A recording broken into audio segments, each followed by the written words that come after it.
अगर आपको भी गर्मियों में ऐसा फ्रेश लुक चाहिए तो ये मेकअप मैंने बहुत कम प्रोडक्ट के साथ किया है। कैसे किया है वो चलो मैं दिखाती हूँ आपको इस वीडियो में। किसी भी अच्छे मेकअप को अचीव करने के लिए सबसे ज़्यादा इम्पॉर्टेंट होता है स्किन केयर। स्किन केयर अच्छा तो मेकअप अच्छा, स्किन केयर ख़राब तो मेकअप बहुत ही ख़राब। तो स्किन केयर के लिए सबसे पहले गर्मियों में बेस्ट होता है आपको फेस वॉश करना। कोई सा भी जो भी आप फेस वॉश यूज़ करती हैं आप फेस वॉश यूज़ करिए। उसके बाद मॉइस्चराइज़र को स्किप करके मैंने लगाया है एलोवेरा जेल, क्योंकि गर्मियाँ हैं, पसीना ऑयल फेस पे आता है। तो जब आप मॉइस्चराइज़र लगाओगे उसके ऊपर मेकअप लगाओगे तो और ही ज़्यादा पसीना ऑयल आता है। तो इसलिए मैं आपको अपने एक्सपीरियंस से बताती हूँ कि आप एलोवेरा जेल लगाओ मेकअप से पहले। आपका मेकअप पूरा दिन एट इट इज़ रहेगा, कहीं नहीं जाएगा मेकअप। तो इस हैक को ज़रूर ट्राई करना। इसके बाद मैं अपना बेस बनाऊंगी सिर्फ़ और सिर्फ कंसीलर के साथ। मैंने लिया है इनसाइड का कंसीलर। इसका शेड मैं नीचे डिस्क्रिप्शन में सारे लिख दूँगी, अभी मुझे ऐसे याद नहीं है।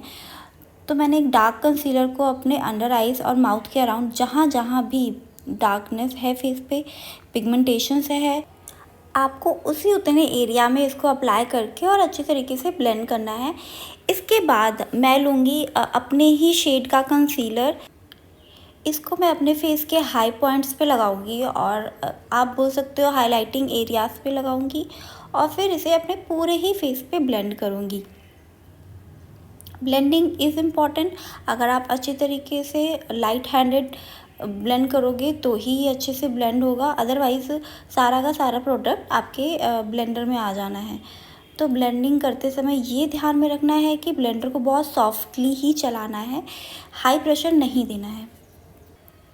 इतना प्रोसेस और हमारा बेस हो चुका है डन।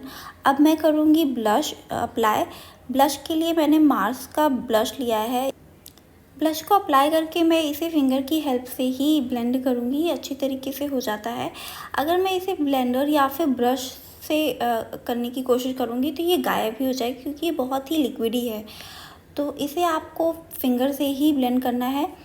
इसके बाद मैं अप्लाई करूँगी लूज़ पाउडर। अच्छी तरीके से अपने लाइंस को ब्लेंड करने के बाद मैं स्विस ब्यूटी का लूज़ पाउडर अपने पूरे फेस पे अप्लाई करूँगी। पाउडर बहुत ही ज़्यादा अच्छे अमाउंट में लगाना है, तभी आपका बेस पूरे दिन टिक। फेस पे पाउडरिंग करते समय एक बात का ध्यान रखना ज़रूरी है कि अगर आपके चेहरे पे कहीं भी लाइंस हैं, लाफिंग लाइंस या अंडर आइज़ पे क्रीजेस बन रही हैं, तो पहले आप उसे ब्लेंड करो और फिर उसके बाद आप पाउडरिंग करो। अब मैंने नायका का कॉम्पैक्ट लिया है और इसी के ऊपर मैंने अच्छे से कोटिंग कर दी है, सो दैट ये लॉन्ग लास्टिंग हो जाए और स्टे करे काफ़ी अच्छे टाइम के लिए। इसके बाद मैं पाउडर ब्लश अप्लाई करूँगी। पिंक शेड ही मैंने चूज़ किया है। फ्रेश लुक कर रहे हैं तो उसमें पिंक कलर थोड़ा सा ज़्यादा ही अच्छा आपको नेचुरल लुक देता है। ब्लश का अमाउंट जितना आपको अच्छा लगता है आप उतना लगाओ। मैंने सेम ब्लश को अपने आइज़ पे अप्लाई कर लिया है और फिर उसके बाद एक ब्राउन कलर का पेंसिल लेके, ये मार्स का लिप लाइनर है जिसको मैं एज अ लाइनर यूज़ कर रही हूँ, और फिर इसको मैं हल्का सा ब्लेंड करूँगी विद अ ब्राउन शेडो के साथ, सॉरी आई शेडो के साथ। अब अगर आप डे के लिए मेकअप कर रहे हो तो इतना आई मेकअप ओके है, और अगर आपने नाइट फंक्शन अटेंड करना है तो आप इसमें शिमर और ग्लिटर ऐड कर सकते हो। अदरवाइज़ ये ऐसा सॉफ्ट सा बहुत अच्छा लगता है, तो इसमें और कोई हम छेड़खानी ना करते हुए मैं सिर्फ मस्कारा अप्लाई करूँगी। मस्कारा अप्लाई करने से पहले मैं अपने लैशेस को कर्ल करती हूँ, जिससे थोड़ा सा अपलिफ्ट हो जाए और नेचुरली मेरी लैशेस बड़े दिखने लगे। तो आपको फेस लैशेस की नीड नहीं होगी फॉर एवरी डे। मस्कारा के लिए मैंने लिया है स्विस ब्यूटी का मस्कारा फॉर एवरी डे। ये बहुत अच्छा है, वाटरप्रूफ है, प्लस जब आप अपने फेस वॉश करोगे तो ये पानी के साथ आराम से निकल आएगा, तो आपको इसमें बहुत ज़्यादा मेहनत करने की ज़रूरत नहीं पड़ेगी। अब हम काम करेंगे आईब्रोज पे। आईब्रो के लिए मैंने ब्लैक कलर का काजल लिया है और उसमें ब्राउन आई शेडो को ऐड किया है। ये एक हैक है कि अगर आपके पास आपके आईब्रो शेड का आई शेडो या फिर पेंसिल नहीं है तो आप ब्लैक काजल को एज आ आईब्रो पेंसिल यूज़ कर सकती हो, बस उसमें आपने एक ब्राउन शेड को ऐड करना होता है। आईब्रो डन करने के बाद मैं फेस को बहुत ही हल्का सा हाईलाइट करूँगी विद हाइलाइटर। मैंने हाइलाइटर को अपने ब्रो बोन और इनर कॉर्नर पे लगाया है, जिससे कि आँखें थोड़ी सी ओपन हो जाएं एंड थोड़ा सा फ्रेश लुक आ जाएगा। मैंने वाइट काजल का यूज़ किया है। आप चाहो तो न्यूड काजल अगर आपके पास है तो आप वो यूज़ कर सकते हो, और इफ़ यू वांट कि आप ब्राउन काजल के साथ भी जा सकते हो, बट ब्लैक को स्किप करना फॉर अ डे फंक्शन। अब मैं उसी ब्लश को अपने अंडर आइज़ पे लगाऊंगी, जिससे मेरी आंखें थोड़ी सी ओपन अप हो जाएंगी। ये छोटी छोटी बारीकियां हैं जिसको आप अपने डेली बेस्ड मेकअप में ऐड करके आपके मेकअप स्किल को इन्हांस कर सकते हो।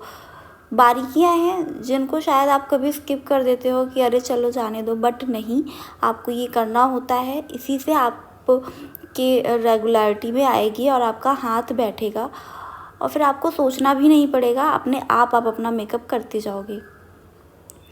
लिप्स की बात करें तो लिप्स पे मैंने बहुत कुछ अप्लाई करा था, जो कि आपको वीडियो में दिख रहा होगा। सबसे पहले लिप लाइनर लगाया था मैंने मार्स का, मैंने पाउडर आई शेडो पाउडर लगाया था। उसके बाद मैंने मार्स का पिंक लिप लाइनर है, मैंने वो फिल किया था। फिर इसके बाद मुझे वो नहीं जमा तो मैंने उस पर एक लाइट शेड का आई शेडो अप्लाई किया। फिर मुझे वो भी नहीं जमा तो मैंने फिर एक लिपस्टिक अप्लाई करी। फिर मुझे वो भी नहीं जमा तो फिर मैंने डार्क ब्राउन पेंसिल को मैंने लिप लाइन किया, और फिर कहीं जाके मुझे मेरा परफेक्ट लिप शेड मिला है। तो कुछ इस तरीके से हम अपना लिप शेड क्रिएट करते हैं। मेकअप डन हो चुका है। लिपस्टिक आप अपने अकॉर्डिंग लगाओ, आपको जो कलर पसंद है वो आप लगाओ। हेयर के साथ मैं ज़्यादा कुछ नहीं करूँगी, मैं अपने बालों को ऐसा ही रखना पसंद करती हूँ, ना मशीन का यूज़ करना, ना ही उसे ज़्यादा स्टाइल करना। जस्ट मैंने थोड़ी सी एक्सेसरीज़ ऐड करी हैं, ईयररिंग्स, बिंदी, जो कि बहुत ज़्यादा इम्पॉर्टेंट होता है एक इंडियन मेकअप में। तो मैंने बिंदी को ऐड किया है, और बिंदी लगाते ही चेहरा अपने आप में ही सुंदर हो जाता है। तो इस मेकअप को आप समर में एवरीडे मेकअप में ज़रूर ट्राई करो। आपको ऑफिस जाना है, आपने कोई फंक्शन अटेंड करना है तो ट्राई करो, और कैसा लगता है मुझे कमेंट में बताओ। मिलेंगे नेक्स्ट वीडियो में, तब तक के लिए टेक केयर, बाय बाय।